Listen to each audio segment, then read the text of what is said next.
Dr. Dion George represents South Africa at Basic Ministerial Climate Meeting in China by Satori News. In an ongoing effort to address climate change at an international level, South Africa's Minister for Forestry, Fisheries, and the Environment, Dr. Dion George, attended a critical ministerial meeting in Wuhan, China.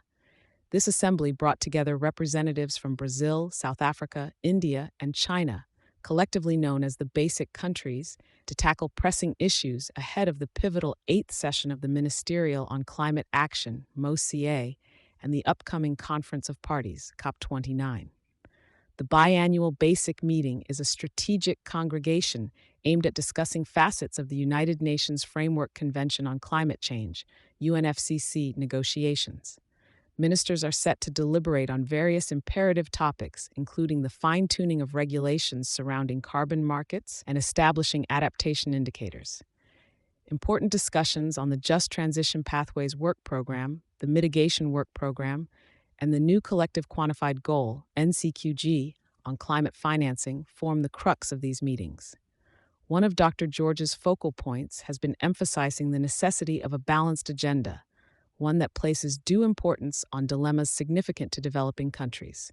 He has highlighted the importance of holding developed nations accountable, urging them to fulfill their promised climate commitments.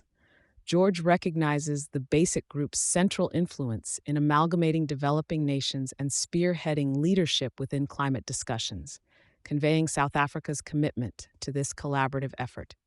MOSA, scheduled for July 27-23, 2024, represents a concerted effort initiated by individual states, including China, the European Union, EU, and Canada, to support the UNFCCC negotiations. Its aim is to uncover common ground among diverging opinions, thus facilitating progress ahead of COP. China will host this convergence of ministers and senior climate diplomats, with objectives to raise the discourse on climate action to a political echelon. Meetings like MOCA are deemed essential by Dr. George, who notes that climate negotiations frequently reach an impasse at technical levels due to global political dynamics. South Africa's long history of constructive participation in the UNFCCC process, marked by significant influence in forging consensus outcomes, positions them as a reputable voice in the collective movement towards global sustainability.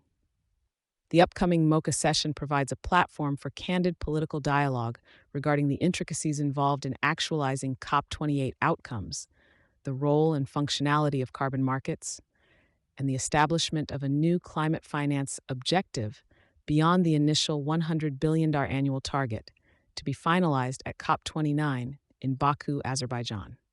Thank you for choosing Satori News.